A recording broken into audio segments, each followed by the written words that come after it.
Pernah tak korang terfikir betapa misterinya dunia yang kita diami ni, terutamanya di tanah air kita Malaysia? Dari kisah-kisah seram yang kita dengar dari mulut ke mulut, sehinggalah kepada rakaman-rakaman yang berjaya mencetuskan ketakutan.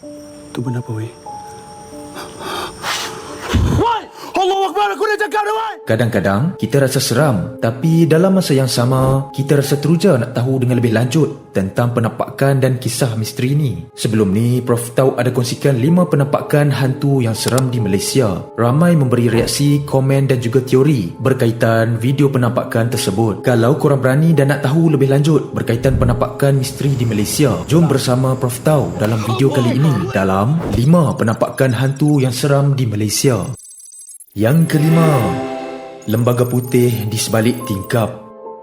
Pada bulan Mei 2023 yang lalu, kecoh di TikTok apabila tular satu video seorang pengawal keselamatan sedang melakukan rondaan seperti biasa di sebuah sekolah di Jasin, Melaka. Tiada apa yang luar biasa sehinggalah tiba-tiba dia terlihat suatu lembaga putih berambut panjang berdiri kaku di sebalik tingkap sebuah bilik guru. Bayangkan, korang tengah sorang-sorang dengan hanya cahaya malap dari lampu sekolah. Tiba-tiba ternampak lembaga ni. Tambahan pula, lembaga tu tak bergerak, hanya merenung dengan pandangan yang seolah-olah menembus jiwa. Pengawal keselamatan itu kekal tenang. Buktinya, beliau menguatkan semangat diri dengan mengalunkan ayat suci Al-Quran sambil merakam penampakan tersebut. ولا يؤوده حفظهما وهو العلي العظيم الله أكبر الله أكبر الله أكبر الله أكبر. Beliau juga menghilangkan ketakutannya dengan menyebut Allahu Akbar beberapa kali tau. Jap. Bunyi apa tu?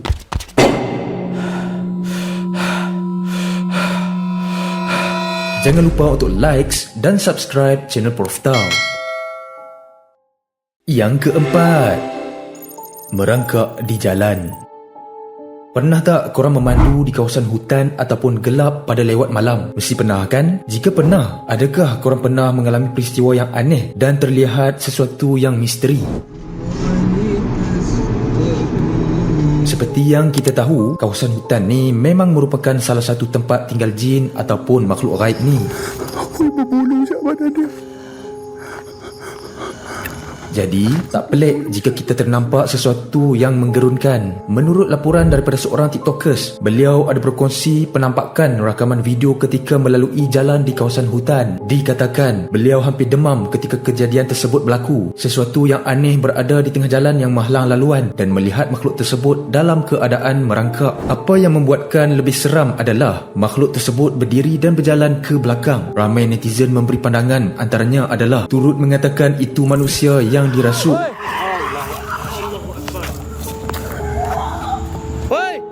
Hantu yang sejenis kuyang, hantu jerangkung dan macam-macam lagi. Korang rasa apa sebenarnya tu? Cuba kongsikan di ruang komen di bawah.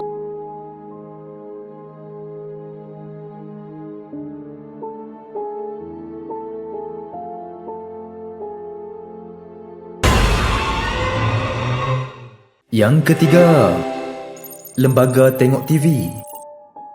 Ramai kat sini mesti suka tonton televisyen kan? Lagi-lagi kalau dapat menonton rancangan yang kita minati. Tapi bukan korang sahaja yang suka menonton TV tau. Ada makhluk lain juga yang suka menonton TV. Makhluk apa tu?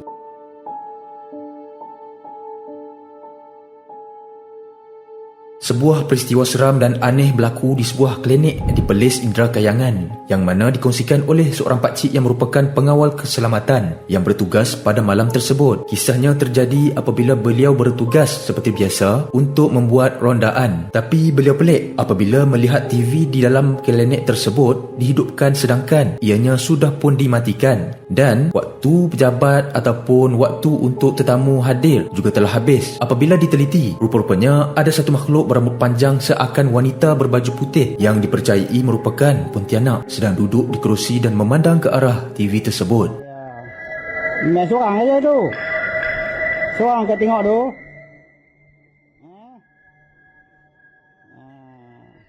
Tak apa saya tutup balik TV ni.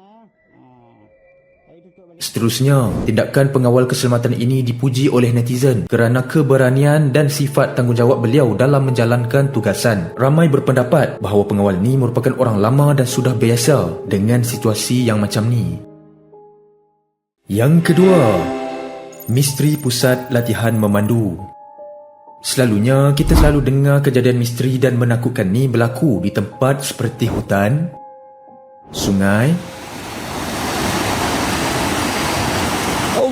malah bangunan terbiar. Tapi siapa sangka, sebuah bangunan yang merupakan pusat latihan memandu di Puchong, Selangor, pernah menggemparkan Malaysia dengan kisah misterinya. Pusat latihan memandu ini merupakan lokasi di mana rakaman filem bangunan arahan Khair Rahman dan Sen Kutsi dijalankan. Tempat ini dikatakan sebagai tempat paling keras kerana terdapat banyak gangguan mistik yang dapat dirakam. Pada tahun 2010, terdapat kes kehilangan misteri seorang lelaki bernama Man yang pergi ke bangunan pusat latihan memandu tersebut. Beliau telah pergi bersama tunangnya Ayu untuk mengambil barang di pejabat. Namun, sepanjang berada di situ, banyak gangguan yang telah berlaku. Pada mulanya, pasangan ini memasuki ruangan seperti dewan yang baru selesai majlis jamuan. Mereka kelihatan berbincang sesuatu lalu bertengkar sesama sendiri. Kemudian, Man pergi ke ruangan sebelahnya yang dipercayai kaunter utama pejabat untuk mencari dan mengambil beberapa dokumen. Secara tiba-tiba, skrin komputer di situ telah menyala dan terpadam dengan sendirinya.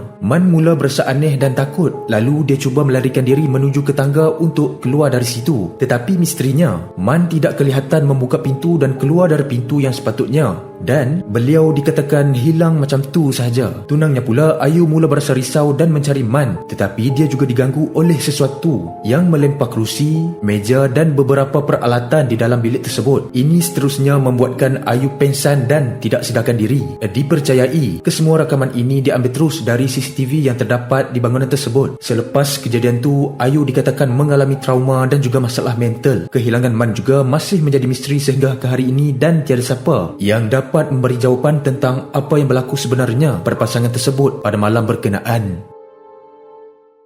Yang pertama, panggilan misteri.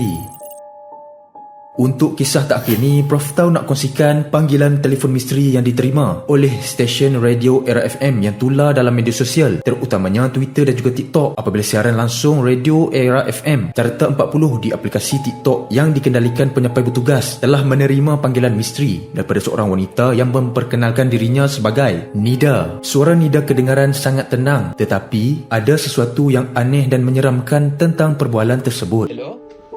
Macam boleh turun nama? Siapa ni? Saya. Ha? Nama saya. Nama awak apa? Nama saya Nida. Nida, awak okey ke Nida? Pertama saya pada tahun 1992. Masa tu umur saya 23 tahun. Jadi, saya pernah lawan cakap mak ayah saya. Sebab masa tu nak dekat raya. Okey. Jadi, masa nak dekat raya tu, diorang kata jangan keluar sebab masa tu ramai orang, bahaya. Lagipun memang tengah kuat kan masa tu. Okey. Jadi diorang dah pesan masa tu saya keluar juga. Biasalah orang darah muda kan, jadi macam Faham. kita nak keluar juga. Kita tak peduli cakap diorang. Tapi masa tu sebenarnya saya nak beli hadiah beg untuk mak saya. Faham. Untuk hadiah untuk dia. Saya nak surprisekan dia. Saya tak nak cakap kat dia saya nak keluar sebab beli hadiah dia. Faham. Kebetulan raya tu adalah birthday dia. Jadi saya gulung keliling beg tu macam dah habis sebab waktu raya kan. Jadi banyak yang dah habis. Bila saya dah dapat tu dia dah malam. Jadi saya bersih sangat masa tu. Saya gulung keliling cari beg yang mak saya suka tu. Faham. Satu hari malam tu gelap, memang gelap jalan tu. Dia macam berlikur lah ke kiri ke kanan macam tu. Faham. Saya nampak jalan tu mati-mati. Saya nampak jalan tu lurus. Sumpah saya nampak jalan tu lurus. Saya ke kanan. Maksudnya sepatutnya ke kanan. Tapi saya terus sampai kereta saya masuk dalam gaung. Bila saya masuk dalam gaung tu saya macam masa tu kita buka tingkap semua start. Saya punya itu semua start. Jadi saya dapat buka roja tingkap.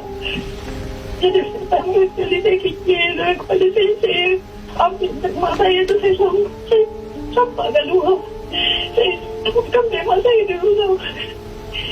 Saya nak sangat minta tolong Fazil tu dia tak bagikan beg tu kat mak saya. Nida telah meminta tolong DJ Fazik menghantar beg yang dibeli untuk ibunya kerana dia tidak sempat melakukannya akibat kereta yang dinaki terbakar. Selepas mendengar permintaan tersebut, Fazik lantas bertanyakan kedudukan wanita tersebut. Namun, suasana bertukar seram selepas Nida tiba-tiba mengilai. Awak kat mana ni? Saya tak sempat pergi itu kat mak saya. Saya tak sempat ke mana kereta tu. Sekejap, saya nak tahu awak kat mana sekarang ni? Saya tak sempat ke mana kereta tu. Sudah terbakar Fazil. Nama saya Fazil. Sekejap, saya tak faham. Dekat mak saya. Zin.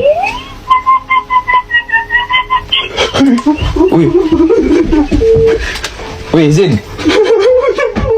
Keadaan dalam konti menjadi tidak tenteram walaupun Fazik tidak keseorangan. Lebih menyeramkan dan misteri lagi, kisah seakan-akan Nida ni memang pernah berlaku sekitar tahun 90-an yang lalu dan jalan kisahnya memang benar. Tambahan pula, dikatakan Nida ni telah meninggal dunia. Jadi persoalannya, siapa sebenarnya yang membuat panggilan telefon dan apa tujuan dia membuat panggilan tersebut? Ianya masih kekal misteri sehingga kini. Namun, di sebalik kisah misteri dan penampakan yang aneh ni, sesuatu yang tidak boleh kita indahkan adalah wujudnya makhluk yang bernama jin dan turut merupakan hamba Allah sama seperti kita manusia. Bezanya, manusia ditugaskan sebagai khalifah di muka bumi Allah ni dan bertanggungjawab untuk menjalankan amanah. Macam mana? Korang setuju tak dengan penyampaian video pada kali ini? Atau korang ada cadangan lain yang nak dikongsikan? Boleh tulis di ruang komen. Okeylah, setakat ini dahulu perkongsian untuk video kali ini.